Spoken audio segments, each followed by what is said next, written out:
ये मैं आपसे आप बात कर रहा था। I'll tell you honestly. हाँ, ऐसा बोल दूं, बोलो ना। I'm the last of the stars.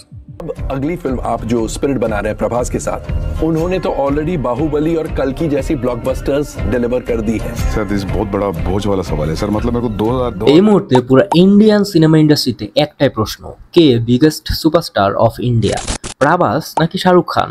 এখন কারো মতে প্রভাস হচ্ছে পুরো ইন্ডিয়ার নাম্বার 1 সুপারস্টার, আর অন্যদিকে শাহরুখ খানকে তো অলরেডি ইন্ডিয়ান সিনেমার কিং বলা হয়। So K the real biggest superstar of Indian cinema industry? Prabhas 2016 সালে তার মুভি বাহুবলী থেকে প্যান ইন্ডিয়ান সিনেমার প্রচলন শুরু করে। প্রভাসের বাহুবলী রিলিজ করার আগে কিন্তু পুরো ইন্ডিয়ান সিনেমা ইন্ডাস্ট্রিতে বলিউড একমাত্র ডমিনেটিং ইন্ডাস্ট্রি হয়ে কাজ করছিল। তবে এস রাজামৌলি আর প্রভাসের এই মুভি রিলিজ হওয়ার পর তার বক্স অফিসে সব রেকর্ড ব্রেক করে দেয়। এমন ইনকাম এর আগে কোনো সিনেমা করতেই পারে নাই। আর এই মুভি থেকে প্রভাস রাতারাত হয়ে ওঠে প্যান ইন্ডিয়ান সুপারস্টার, যেখানে আগে সে শুধু সাউথ ইন্ডিয়ান সিনেমা ইন্ডাস্ট্রিগুলোতেই কাজ করতো, আর ওই রিজনগুলোতেই কিন্তু তার মুভি রিলিজ করা হতো। বাহুবলীর আগে আপনি সম্ভবত প্রভাসকে একমাত্র সোনি ম্যাক্সে আসা তার মুভিগুলোর জন্যই চিনে থাকবেন। তবে বাহুবলী স্টারডাম দিয়ে তার পুরো ক্যারিয়ার শিফট হয়ে পড়ে, যেখানে শাহরুখ খানের একের পর এক মুভি ফ্লপ যাচ্ছিল, সেখানে প্রভাসের ফ্যান্সদের মাঝে প্রভাসের ক্রেজ বেড়েই যাচ্ছিল। প্রভাসের ক্রেজ এমন পর্যায়ে চলে যায় যে তার একটা মুভি করার চার্জ হয়ে দাঁড়ায় 100 কোটি রুপির বেশি। আর বর্তমানে প্রভাস তো পুরো ইন্ডিয়ার হাইস্ট পেড অ্যাক্টর। প্রভাস এখন এমন এক সাকসেসের চূড়ায় চলে গেছে যে একের পর এক ফ্লপ মুভি দেওয়ার পরেও তার ক্যারিয়ারের ডাউনফল আসে না।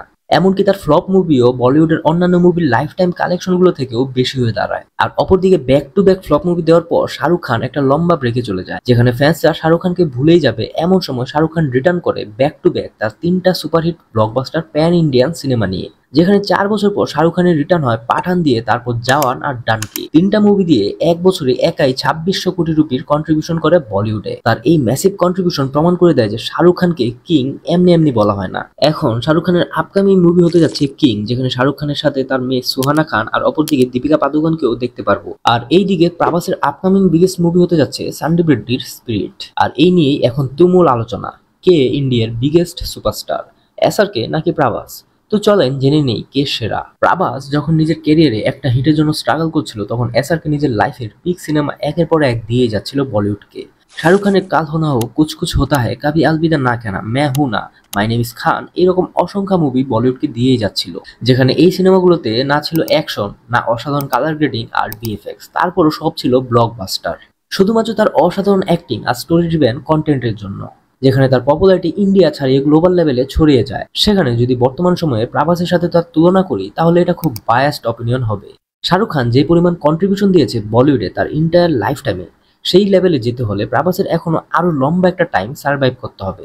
আমি শুধু আর্নিং এর কথা বলতেছি না, পপুলারিটি, গ্লোবাল রিচ আর বক্স অফিস সাকসেস সব একসাথে কনসিডার করতেছি। ইন দ্য এন্ড এসআরকে কিন্তু no doubt India's biggest superstar. প্রভাসও বিগ সুপারস্টার, তবে এসআরকে যে লেভেলে বসে আছে সেখানে তাকে টক্কর দেওয়ার মতো কেউ নেই। আর যদি প্রশ্ন আসে শাহরুখ খানের অ্যাক্টিং নিয়ে, তাহলে এই ভিডিওটা দেখুন।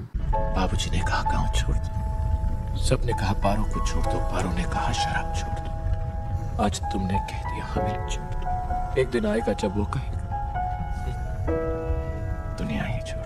শাহরুখ খানের কাল্ট ক্লাসিক মুভি এই সিনেমাতে আমরা পিক শাহরুখ খানকে দেখতে পাই। এই লেভেলের অ্যাক্টিং ডেলিভার করার ক্যাপাবিলিটি বলিউড তো দূর, পুরো ইন্ডিয়ান সিনেমা ইন্ডাস্ট্রিতে এখনো কেউ ধারে কাছেও নেই। শাহরুখ খানকে আপনি ক্রিটিসাইজ করতে পারেন, তবে তার ইন্ডিয়ান সিনেমাকে এগিয়ে নিয়ে যাওয়ার ব্যাপারটা কখনো ক্রিটিসাইজ করতে পারবেন না। तो वो इंसान बहुत प्यारे है, तो वो डिजर्व करता है शाहरुख खान होना। आप बाहर जाओ कभी तो आप बोलो कि मैं इंडिया से तो हूं, तो वो बोलते हैं शाहरुख खान। हाँ राइट, बहुत बड़ी बात है। शाहरुख खान का नाम बहुत बड़ा नाम है।